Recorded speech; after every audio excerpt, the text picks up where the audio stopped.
नमस्कार. पुन्हा एकदा आपलं गुरुकुल एओके क्लासेस मध्ये सहर्ष असं स्वागत. आज आपण बघणारे अर्थशास्त्रावरील जेवढे महत्वाचे प्रश्न असणारे ते सर्व आपण या व्हिडिओद्वारे आणि प्रश्न कसा असणार आहे तर प्रश्न आणि त्याच्या प्रत्येक पर्यायाचं सविस्तर विश्लेषण आपण या व्हिडिओमध्ये बघणार आहोत. तर चला पहिला प्रश्न काय बघूया.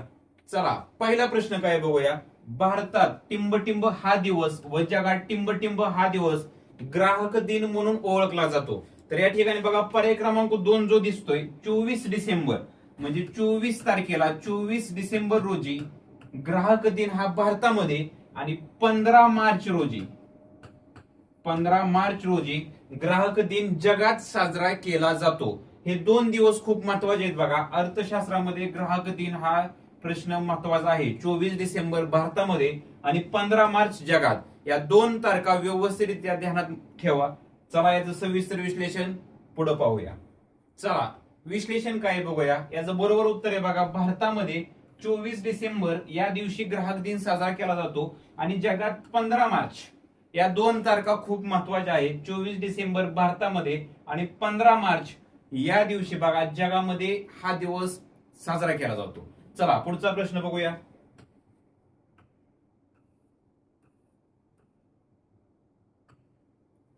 चला प्रश्न काय आहे बघा. खालीलपैकी कोणती बँक सरकारची प्रतिनिधित्व करते. आता सरकारच्या अधिकाराखाली चालणारी बँक म्हणजे ती बँक असतात बघा मध्यवर्ती बँक. जसे की एसबीआय असेल, Punjab national bank, Canara bank, या ज्या बँक आहेत त्या सरकारच्या अधिकाराखाली चालत असतात, म्हणून सरकार या बँकाचे प्रतिनिधित्व करते. याचं बरोबर उत्तर आहे पर्याय क्रमांक 1 मध्यवर्ती बँक. चला याचं सविस्तर विश्लेषण आपण पुढील स्लाइड मध्ये बघूया.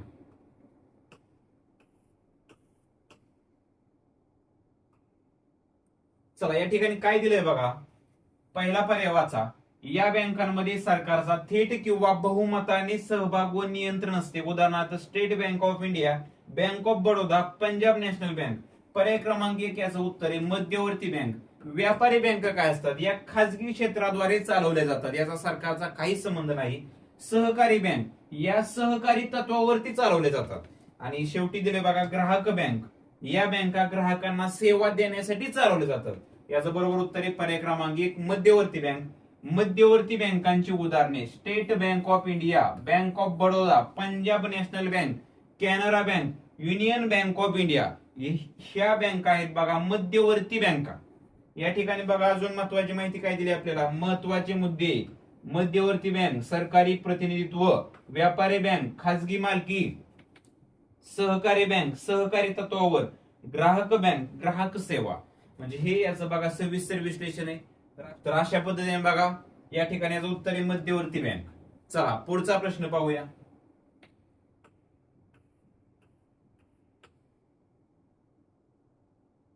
चला प्रश्न काय आहे बघा. आरबीआय ची स्थापना कोणत्या कायद्याने झाली. आरबीआय म्हणजे रिझर्व्ह बँक ऑफ इंडिया. तर याचा कायदा आहे बघा आरबीआय चा कायदा 1934. आरबीआय ऍक्ट 1934 या कायद्याद्वारे याची स्थापना झाली. स्थापना दिनांक आहे बघा 1 एप्रिल 1935. या दिवशी बघा अधिकृतरित्या आरबीआय ची स्थापना झाली. चला याचं सविस्तर विश्लेषण आपण पुढील स्लाइड मध्ये बघूया.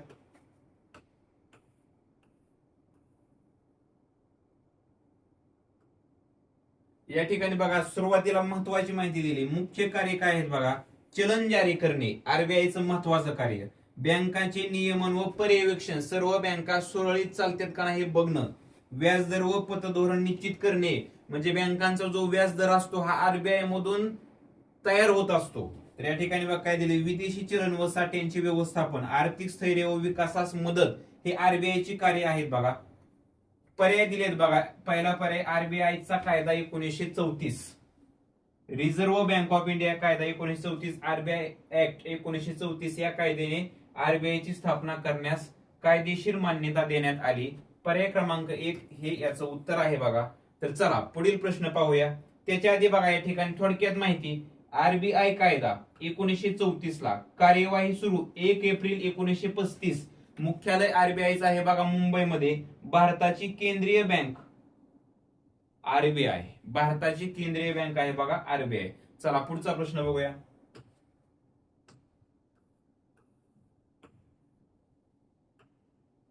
चला प्रश्न काय आहे बघा. ग्राहक संरक्षण कायदा टिंबटिंब मध्ये पास करण्यात आला. आता या ग्राहक संरक्षण कायद्यामध्ये नेमकं काय आहे? ग्राहकाचं संरक्षण झालं पाहिजे. म्हणजे कशा पद्धतीने झालं पाहिजे? ग्राहकाची जर फसवणूक होत असेल तर ती या कायद्याद्वारे त्याचं संरक्षण होत असतं. म्हणजे निकृष्ट दर्जाच्या वस्तू त्याला जाऊ नयेत, या सर्व गोष्टी या कायद्यामध्ये मांडण्यात आले. आणि हा कायदा 1986 ला पास झाला. म्हणजे हा कायदा तयार झाला बघा 1986 मध्ये. चला याचं सविस्तर विश्लेषण पुढील स्लाइड मध्ये बघूया.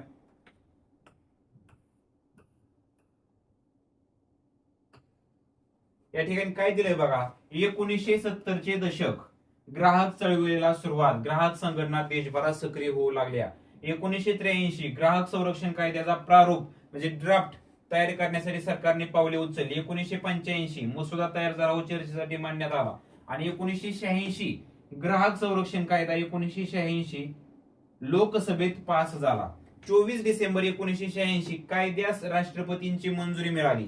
म्हणजे राष्ट्रपतींची मंजुरी मिळाली. आणि त्याच दिवशी बघा म्हणजे तोच दिवस भारतामध्ये ग्राहक दिन म्हणून साजरा केला जातो. आणि 15 मार्च हा दिवस जगामध्ये ग्राहक दिन म्हणून साजरा केला जातो. चला पुढचा प्रश्न पाहूया.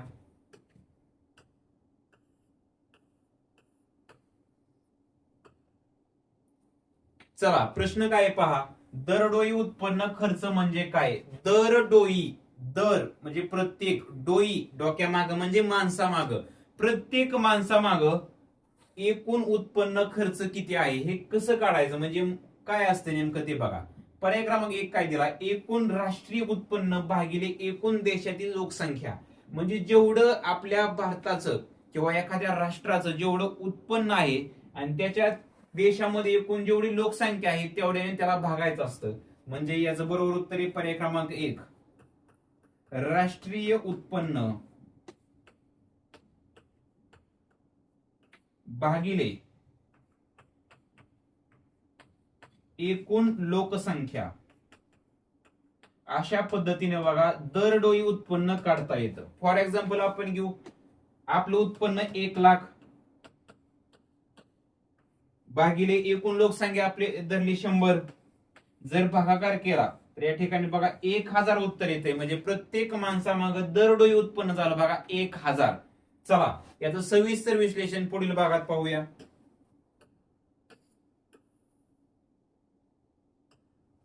या ठिकाणी काय दिलंय बघा. पर्याय क्रमांक 1 उत्तर बरोबर आहे. एकूण राष्ट्रीय उत्पन्न भागिले एकूण लोकसंख्या हे दरडोई उत्पन्न असतं बघा.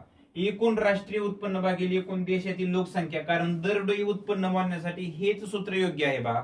दरडोई उत्पन्नावर परिणाम करणारे घटक, एकूण राष्ट्रीय उत्पन्नात वाढ, लोकसंख्येची वाढ, याच्यामध्ये वाढ झाली तर त्या ठिकाणी त्याच्यावरती परिणाम होऊ शकतो. चला पुढचा प्रश्न बघूया.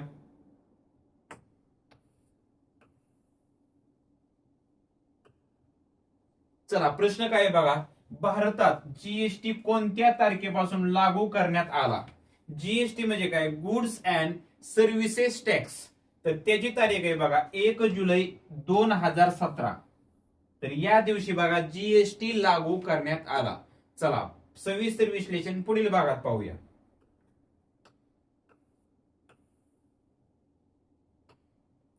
चला या ठिकाणी काय दिलंय बघा. 2000 साली जीएसटी ची संकल्पना मांडण्यात आली. 2006 साली सहकारी समिती स्थापन करण्यात आली. 2014 ला घटना दुरुस्ती विधेयक आणले बा. आणि 2016 ला घटना दुरुस्ती मंजूर झाली. आणि 1 जुलै 2017 रोजी जीएसटी लागू झाला. जीएसटी अंतर्गत प्रमुख कर, पूर्वीचे कर रद्द बघा. केंद्र शासनाचे कर, एक्साइज ड्युटी, सेवा कर, केंद्रीय विक्री कर, सीएसटी सेंट्रल सर्व्हिसेस टॅक्स, अतिरिक्त सीमा शुल्क, विशेष अतिरिक्त शुल्क, हे कर रद्द करण्यात आले बा. जीएसटी चे प्रमुख वैशिष्ट्ये काय? एकच राष्ट्रीय कर प्रणाली, केंद्रीय व राज्य मिळून कर आकारणी करतात. म्हणजे सीजीएसटी असतो, एसजीएसटी, सी म्हणजे सेंट्रलचा, एस म्हणजे स्टेटचा. इनपुट टॅक्स क्रेडिट सुविधा, वस्तू आणि सेवा दोन्हींवर कर लागू असतात. देशभर एक समान कर दर, ऑनलाईन नोंदणी, रिटर्न आणि भुगतान प्रणाली याची बघा हे प्रमुख वैशिष्ट्य आहेत. महत्वाचं म्हणजे काय, 1 जुलै 2017 रोजी जीएसटी लागू करण्यात आला. चला पुढचा प्रश्न पाहूया.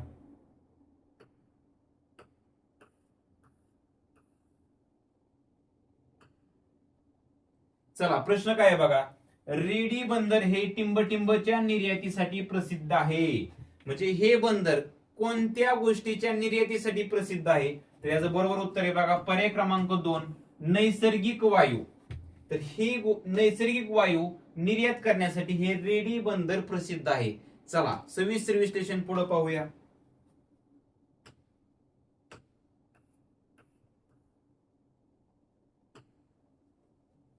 चला विश्लेषण काय दिलंय बघा, रेडी बंदर समिती स्थापन झाली 2013. अध्यक्ष BC रेड्डी. समितीचा कार्यकाळ 2013 ते 14. सादर केला अहवाल जानेवारी 2014. समितीची उद्दिष्टे, देशातील नैसर्गिक वायूचा पुरवठा वाढवणे, म्हणजे नैसर्गिक वायू बंदराद्वारे त्या ठिकाणी त्याचा पुरवठा करणे, वायूच्या किमती योग्य ठेवणे, गॅसच्या अन्वेषण व उत्पादनाला प्रोत्साहन मिळणे, ऊर्जा सुरक्षा सुनिश्चित करणे, दीर्घकालीन गॅस धोरण तयार करणे. नैसर्गिक वायूची काही उदाहरणे, CNG गॅस, PNG गॅस, उद्योगासाठी इंधन, वीज निर्मिती. तर अशा रीतीने बघा नैसर्गिक वायू हा निर्यात करण्यासाठी त्या ठिकाणी रेडी बंदर हे प्रसिद्ध आहे. चला पुढचा प्रश्न पाहूया.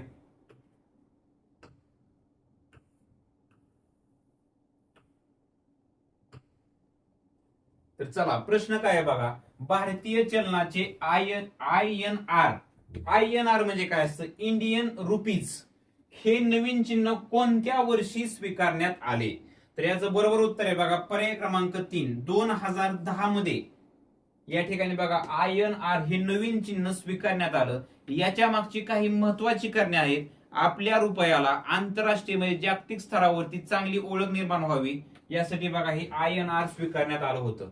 चला सविस्तर विश्लेषण पुढे पाहूया. चला विश्लेषण काय आहे बघा, चलन चिन्हचा इतिहास बघा. 2008 ला काय भारत सरकारने चलन चिन्हासाठी खुली स्पर्धा जाहीर केली. 2009 ला काय डिझाईन प्राप्त होणे व प्राथमिक छाननी प्रक्रिया. 2010 ला तज्ञ समितीने डिझाईनची निवड.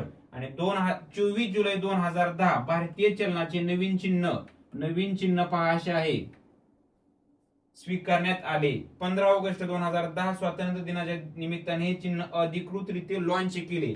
याचं बरोबर उत्तर आहे बघा पर्याय क्रमांक 3, 2010. चिन्हाची वैशिष्ट्ये बघा, देवनागरी म्हणजे मराठी लिपीमध्ये र आणि रोमन मध्ये आर या अक्षरांचे सुबक संयोजन केलंय.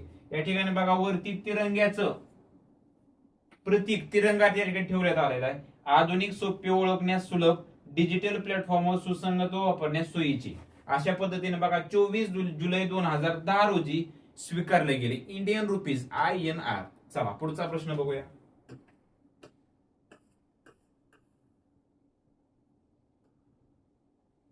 चला प्रश्न काय आहे बघा, कुटुंब कल्याण कार्यक्रम खालील वर्षी सुरू करण्यात आला.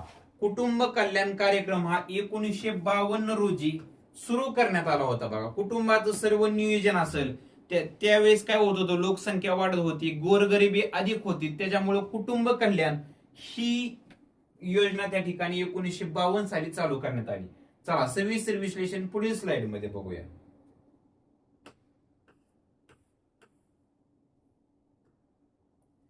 याचे बघा नेमकं कार्यक्रमाची गरज का निर्माण झाली.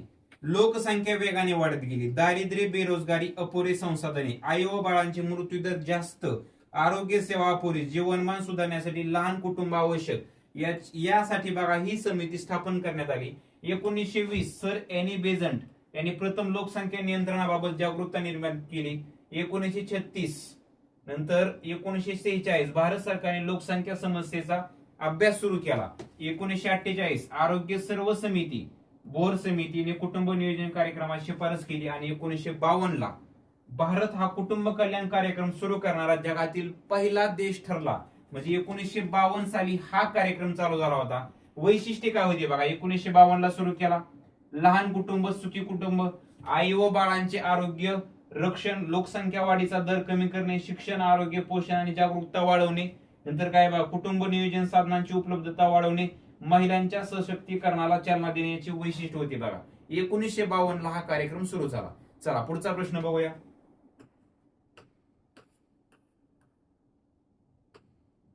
चला प्रश्न काय आहे पहा. टिंबटिंब पंचवार्षिक योजनेत टिंबटिंब योजनेद्वारा रेल्वेचे आधुनिकीकरण करण्यात आले. म्हणजे पूर्वी पण रेल्वे होती, पण त्याचं आधुनिकीकरण म्हणजे नवीन तंत्रज्ञान असेल ते ऍड करण्यात आलं बघा. याचं बरोबर उत्तर आहे पर्याय क्रमांक 4. 10व्या व राष्ट्रीय रेल्वे विकास या योजनेद्वारे रेल्वेचे आधुनिकीकरण करण्यात आले. याचं सविस्तर विश्लेषण पुढील भागात करूया.